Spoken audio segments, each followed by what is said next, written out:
ഞാനൊരു കളിഭ്രാന്തനോ കളിപ്രേമിയോ ഒന്നുമല്ല.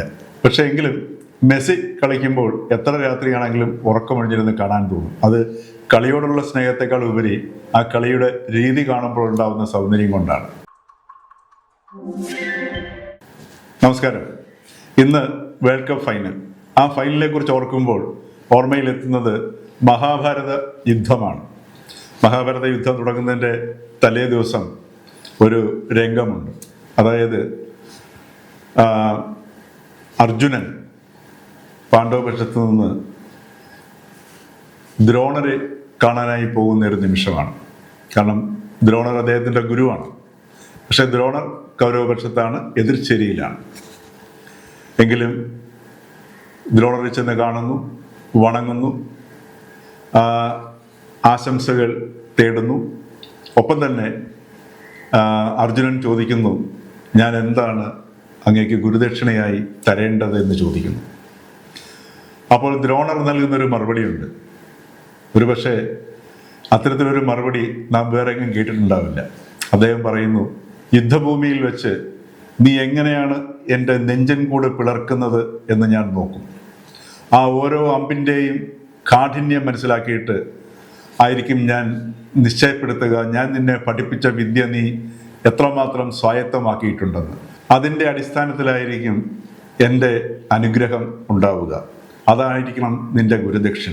ഇന്ന് വേൾഡ് കപ്പ് ഫൈനലിൽ അർജന്റീനയും സ്പെയിനും ഇറങ്ങുമ്പോൾ അർജന്റീനയുടെ ക്യാപ്റ്റൻ 39-കാരൻ മെസ്സിയും അതേപോലെ സ്പെയിനിൻ്റെ 19-കാരൻ ലാമിൻ യമാലും ഏതാണ്ട് ഒരു ദ്രോണർ അർജുന സമാഗമം പോലെയുള്ള ഒരു നിമിഷമായിരിക്കും. ഭാരതയുദ്ധത്തിൽ ദ്രോണരും അർജുനനും തമ്മിൽ യുദ്ധത്തിലേർപ്പെട്ട് കുറച്ചു കഴിഞ്ഞപ്പോൾ ഇരുകൂട്ടരും യുദ്ധം മറന്നുപോയി. ദേവലോകത്ത് നിന്ന് ദേവന്മാർ അത്ഭുതത്തോടെ അത് കണ്ട് പുഷ്പവൃഷ്ടി വർഷിച്ചു. കാരണം അത്തരത്തിലൊരു രസാത്മകതയിലേക്ക് ഗുരുവും ശിഷ്യനും കിടക്കുകയായിരുന്നു. ഇത് കണ്ട് അവസാനം കൃഷ്ണന് ദേഷ്യം വന്നിട്ട് നീ മര്യാദയ്ക്ക് യുദ്ധം ചെയ്യടാ എന്ന് ചെവിക്ക് പിടിച്ച് പറയുന്നത് പോലെ പറയേണ്ടി വന്നു. ഏതാണ്ട് അത്തരത്തിലുള്ള മനോഹരമായ മുഹൂർത്തങ്ങൾ ഒരു പക്ഷേങ്കിൽ നമുക്കിന്ന് വേൾഡ് കപ്പ് ഫൈനലിൻ്റെ കളത്തിൽ നമുക്ക് കാണാൻ കഴിയും. അവിടെ മെസ്സി അതിശക്തമായിട്ട് യമാലിനെ തടുക്കുമ്പോഴും അവിടെ മെസ്സിയുടെ ഉള്ളിൽ ഒരു കൗതുകമുണ്ടായിരിക്കും. തന്നിൽ നിന്ന് പഠിച്ച പാഠങ്ങൾ, അല്ലെങ്കിൽ തന്നിലൂടെ പഠിച്ച പാഠങ്ങൾ യമാൽ എത്രമാത്രം സ്വായത്തമാക്കിയിട്ടുണ്ട് എന്നുള്ളത്.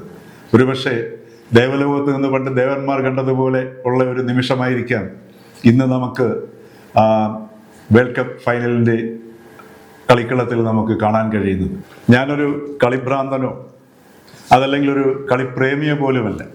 എന്തിനു പറയുന്നു, ഈ ഓഫ് സൈഡ് പോലും എങ്ങനെയാണ് സംഭവിക്കുന്നതെന്ന് ചോദിച്ചു കഴിഞ്ഞാൽ വലിയ ബുദ്ധിമുട്ടാണ്. ചിലപ്പോഴൊക്കെ മനസ്സിലാകുമെന്ന് മാത്രമേ ഉള്ളൂ. അത്രമാത്രം കളിയിൽ ഉള്ള ഒരു പരിജ്ഞാനം മാത്രമേ എനിക്കുള്ളൂ. പക്ഷേ എങ്കിലും ഫുട്ബോൾ കളി വളരെ ആർക്കും കണ്ടിരിക്കാവുന്നതാണ്.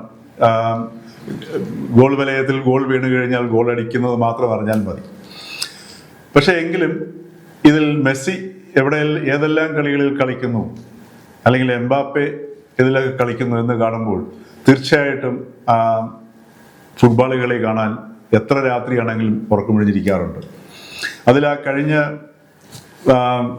മെസ്സി അടിച്ച ഗോളുകൾ, ഇംഗ്ലണ്ടിനെതിരെ മെസ്സി അടിച്ച ഗോളുകൾ, അത് വിശേഷിച്ചും അതിലെ ആ ഒരു അസിസ്റ്റ് വളരെ എത്ര തവണ കണ്ടു കഴിഞ്ഞാൽ പോലും അത് നമുക്ക് കണ്ട് മതിയാക്കാൻ കഴിയുകയില്ല. ഓരോ തവണ കാണുമ്പോൾ പോലും നമുക്ക് ഓരോരോ തലങ്ങളാണ് നമ്മളുടെ ഉള്ളിലേക്ക് നമുക്ക് വിരിഞ്ഞു വരിക.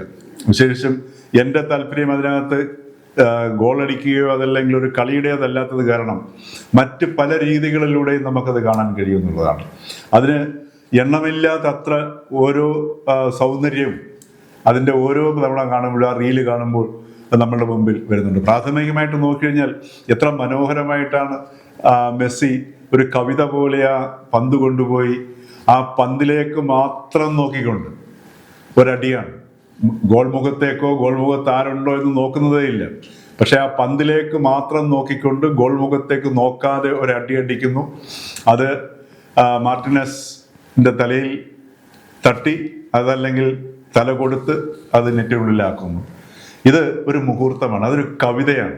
കാരണം ഇത്തരത്തിലൊരു മുഹൂർത്തം ഒരിക്കൽ പോലും ഈ കളിയുടെ ഏറ്റവും വലിയ പ്രത്യേകത അതാണ്, വിശേഷിച്ച് ഫുട്ബോൾ കളിയുടെ.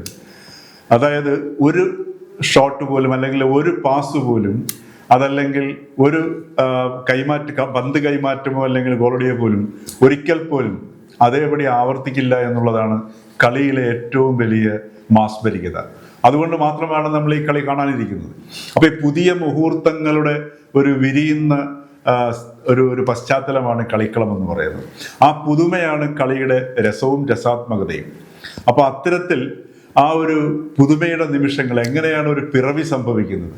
മറിച്ച് ഇംഗ്ലണ്ടിന്റെ ടീം 3-4 പേർ ചേർന്ന് മെസ്സിയെ തളയ്ക്കാൻ നോക്കുകയാണ്, വളഞ്ഞിട്ട് ആക്രമിക്കാൻ നോക്കുകയാണ്. അപ്പോൾ ആ ഒരു പ്രതിസന്ധിക്കിടയിൽ പോലും അതിമനോഹരമായിട്ട് അതിനെ അതിജീവിച്ചുകൊണ്ട് അതിനകത്തൊരു കവിത രചിച്ചുകൊണ്ട്, അവിടെയാണ് അതിൻ്റെ ഭംഗി വരുന്നത്.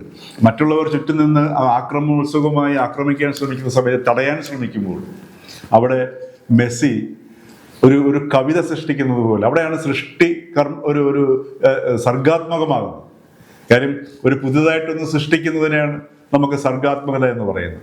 ആ സർഗാത്മകതയുടെ നിമിഷമാണ്, അതും ഏറ്റവും വലിയ ഒരു സമ്മർദ്ദത്തിൽ നിൽക്കുന്ന അവസരം. ഒന്ന് ആലോചിച്ച് നോക്കണം, അർജന്റീനയ്ക്ക് ഇനി രക്ഷയില്ല എന്ന് തോന്നുന്ന ഒരു സന്ദർഭത്തിലാണ് മെസ്സിയുടെ ഈ ഒരു കാലിലൂടെ ഈ കവിത വിരിയുന്നത്.